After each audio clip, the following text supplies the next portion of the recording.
Hello folks, Jason Chrisman, JC's Bees, your Central Ohio beekeeper. Today I want to talk about mistakes and fixing them. I'm going to start off by telling you, if you're not a beekeeper, this is a frame. And we beekeepers use these a lot. This is how we organize the comb. We make them removable from the hive so that they're manageable. And they're very handy when they're used correctly or when they're used in general. A little fart. I don't know where she's going. But anyway, today's video, I'm going to talk about a mistake I made recently, and then I'm going to show you how I fixed it. So check this out. I'm sure many of you have made similar mistakes, or maybe even this same very mistake. So check it out. Let me know what you think. Okay, so let me take a quick minute here and explain what I did. I got ahead of myself. What I did is I had a 5-frame nuke that was ready for a second box. At the time, I was going around dumping 1-to-1 sugar syrup in feeders. This particular nuke didn't have a frame feeder, which is what I use. So I threw a second box on, which had 1 frame in it. I stuck in the frame feeder with a thought, hey, I'll be back here in a day or two, maybe this evening. I'll fill it full of frames and everything will be good. Guess what happened? I didn't remember till about 2.5 weeks later. And that's the mess we're going to fix today. Okay, so let's dive right into this big mess that I've created.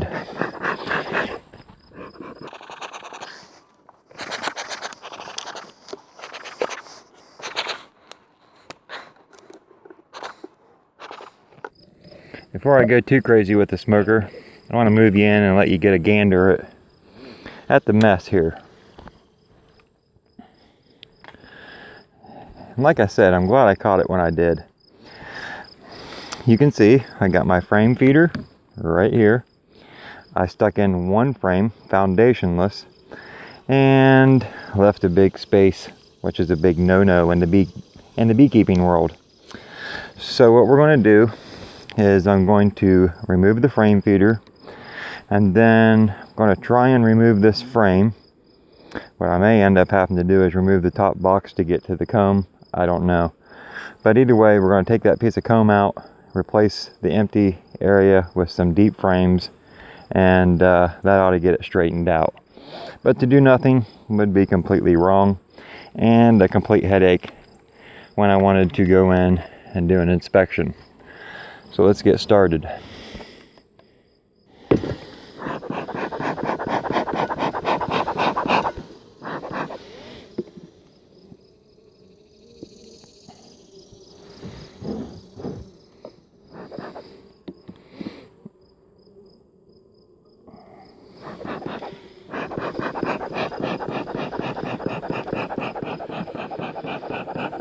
Use the smoker and it will push the bees off of the comb so you can work.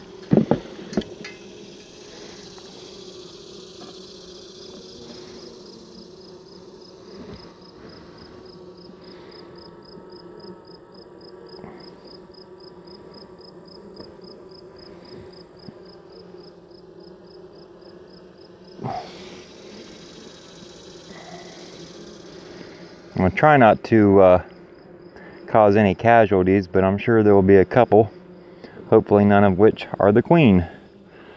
So here's my frame feeder. What a mess. We'll have to clean that up here in a few minutes. And now to get this comb out of here. I'd like to get you to where you could see a little bit better of what's going on down in the box here. There we go.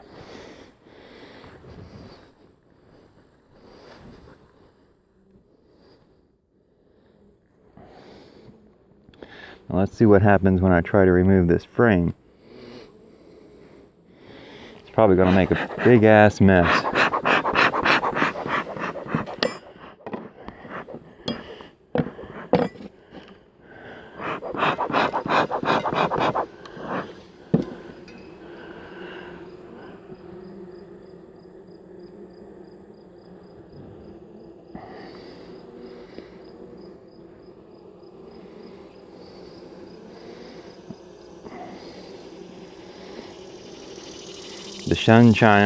The sun shining directly on it, It's making the comb really, really flimsy.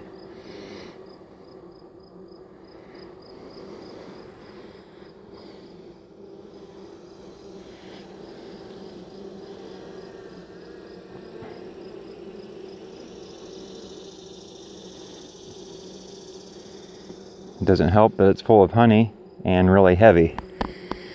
So I'm taking these pieces of comb that I'm pulling out and setting them on a bottom board off here to the side.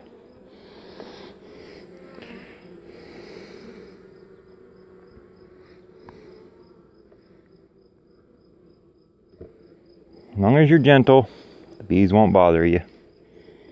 Got to be gentle.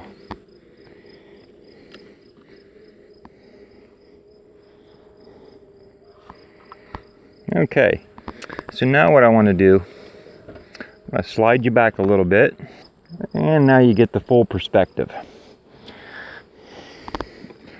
I got a deep frame here. There's a chance that I can save a piece of this comb. I'm going to try, but it seems to be full of nectar. It might be easier just to take this comb, set it over there, and then maybe let the bees just rob it out.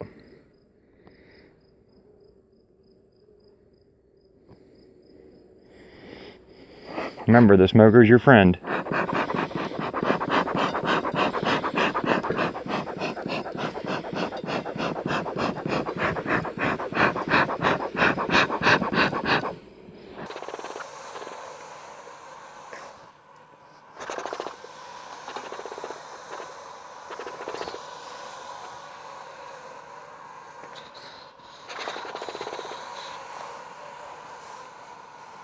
I think that's what I'm going to end up doing, folks. Just going to take all this comb, set it off to the side, and then I'm going to, after I get all this cleaned up, I'll take all this comb and set it a good 100, 200 yards away, and just let the bees rob it out. There's nothing here that's straight enough to stick in a frame, for one.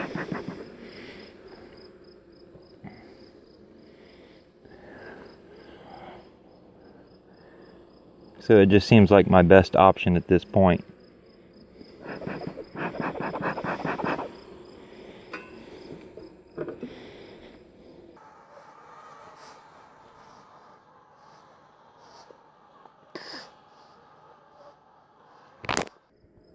Look at that. Sticky mess.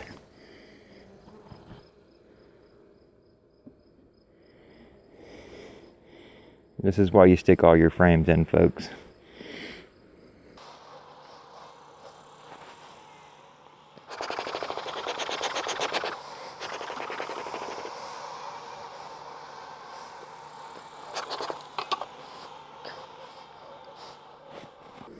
Look at that. Fresh piece of comb honey for Jason to eat while he's working.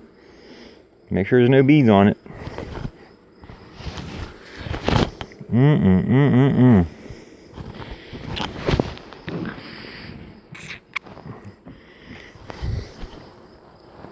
You're not going to get any fresher than that, folks.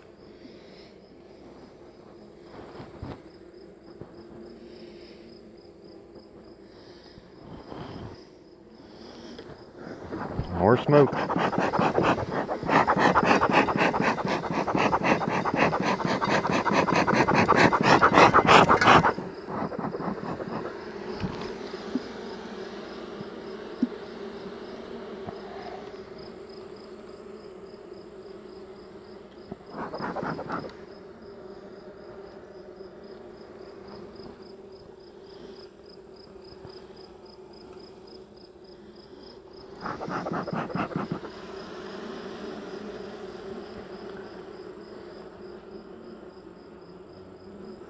Any of this comb you want out of there, because you go leaving any of it.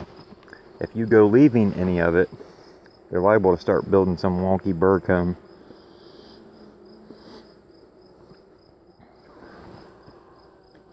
Okay, that looks a lot better. I'm going to smoke the bees off this edge.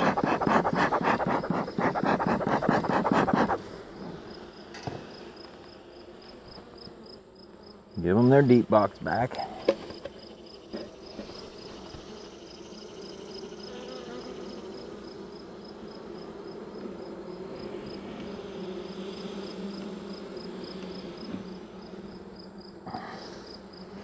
And then over here to the side, which I'll go get, I've got some frames to stick in there with foundation. Let me grab those.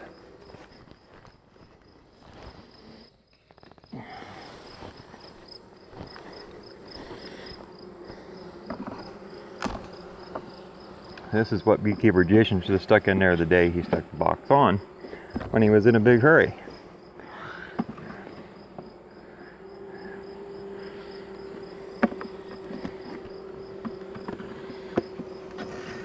Four frames and a space for my feeder, which I need to clean up.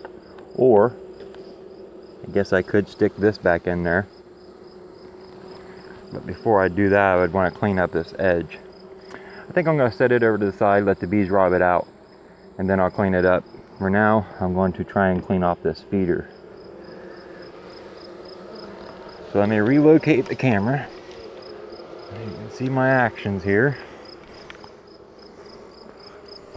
Hopefully, none of you have to do this, and you're smart and you're smart enough to put frames in your hives.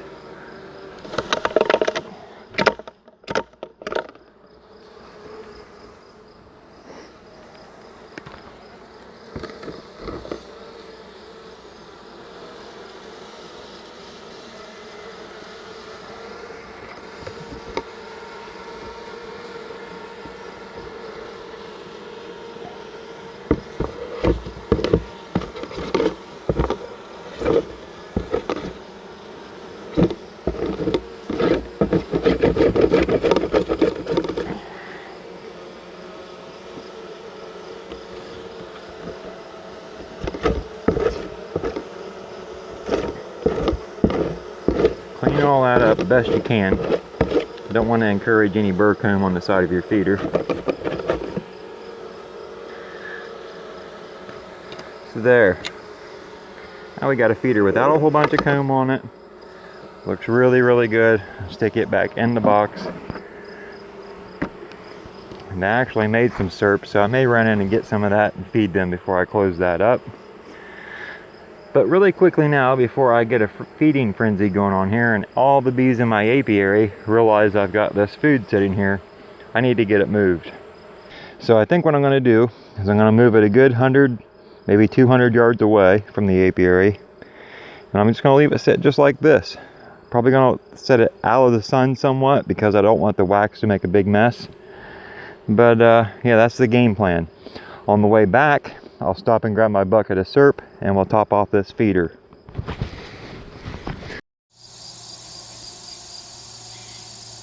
There we go. Keep an eye on it today. And once the comb gets empty, at least on this side, I'll flip it over so they can get to the other.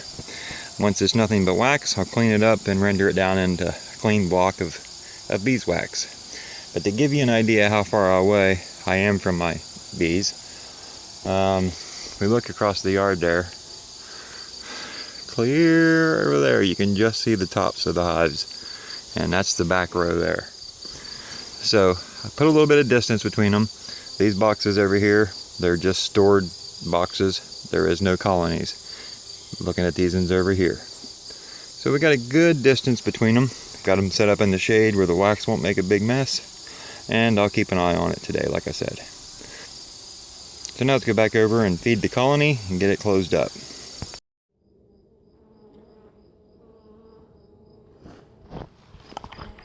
Alright, I'll throw it back on my microphone here and we will get these bees fed.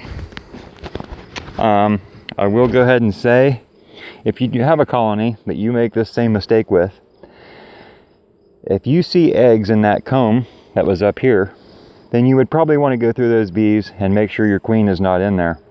I'm pretty confident that my queen is down in the bottom box, but hey, I could be wrong. I know a lot of you saying you should take the time right now and confirm that, but I'm confident enough in that, in my thoughts, like I say, that she is down here. And if she's not, hey, I've got a cell starter behind you raising some queen cells. So I'm gonna go ahead and just top off the feeder and close it up.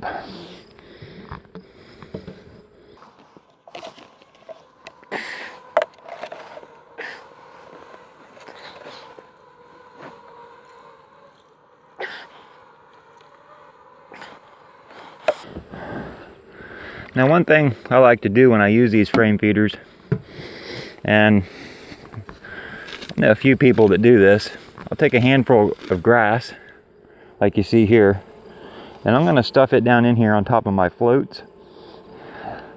And that's really, really gonna help minimize any drowning.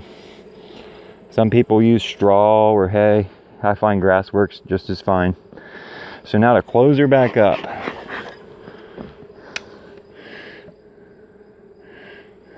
Come on, ladies, you're home. Get in there. Smoke around the edges so you don't squish any bees.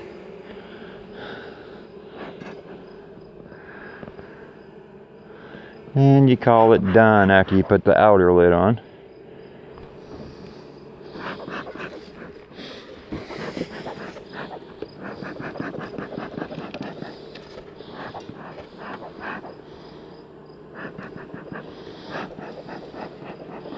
Come on, bees, take flight. You're gonna get stuck up there.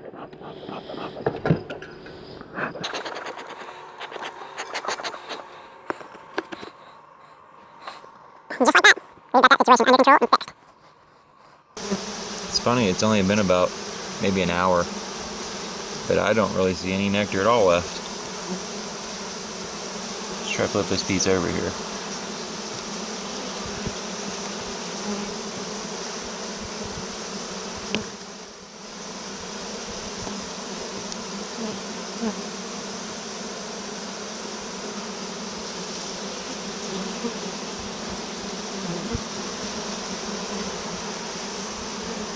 Looks pretty dry.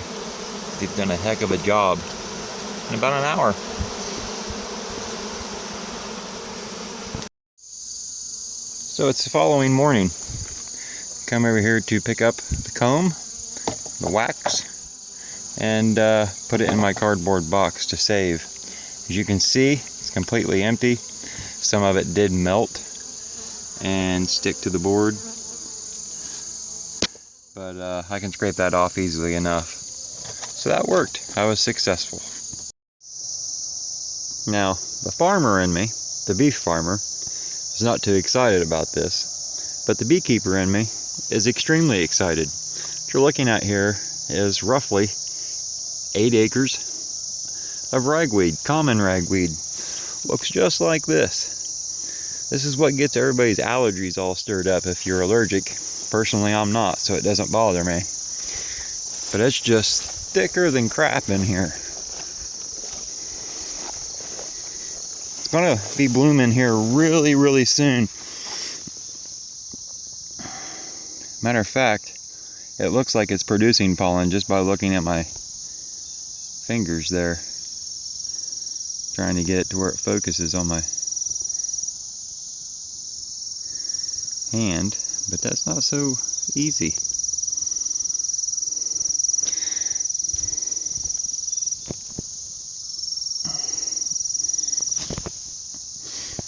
Yeah, it's starting to produce pollen now. The downside is, oh look, bees are already working it. Look at that. Pollen sacs are full on that bee.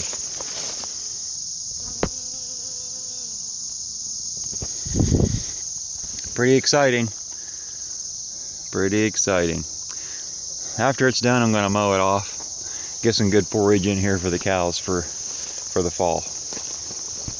So what'd you think? Have you done this same thing before? It's very easy to do, especially if you get busy and life throws you a couple curveballs and kind of sidetracks your mind. The only right thing to do is to go in and fix it before it gets way out of control. And sure, I could have maybe crushed and strained some of that honey, but at the same time, really it wasn't capped, so the moisture content was probably too high. So feeding it back to the colony, or the bees, and an open feeding seemed to be the easiest method, and it worked out rather well. So now I can gather that comb, throw it in my cardboard box that I saved to melt down once it gets full, and have some wax to sell. And that's a good thing. Hey, quackers. So if you have any questions or comments, I welcome you to leave those down below this video. If you enjoyed the video, throw me a big thumbs up. That'll help boost it in the YouTube search ranks, make it easier for other beekeepers to find. If you haven't subscribed, please take a minute and do so. Make sure you click on that little bell so you can get notified when I release new videos. Another thing I'd like to throw out there, if you have your own YouTube channel and you're trying to grow it, you're trying to get more views, but you're struggling to do so, I'm going to welcome you to try something called TubeBuddy, which is a little addition to YouTube. It's going to help give you better keywords, better tags, and it's going to help your videos rank better. And if you go down in my video description, clear down at the very bottom, you use my affiliate link to join TubeBuddy. It's going to save you a little bit of money, and at the same time it's going to give me a little bit of a kickback for suggesting you. Nothing you're going to pay for. TubeBuddy is going to throw me a little bit of an incentive. So keep that in mind if you're trying to grow your YouTube channel and you're struggling, because TubeBuddy is a great tool. I use it myself. I'm actually getting ready to upgrade to their higher level and see how that does for me. So thanks for watching. JC's Bees, and we'll see you next week, folks. Good job. This is a good girl. He's a little actor.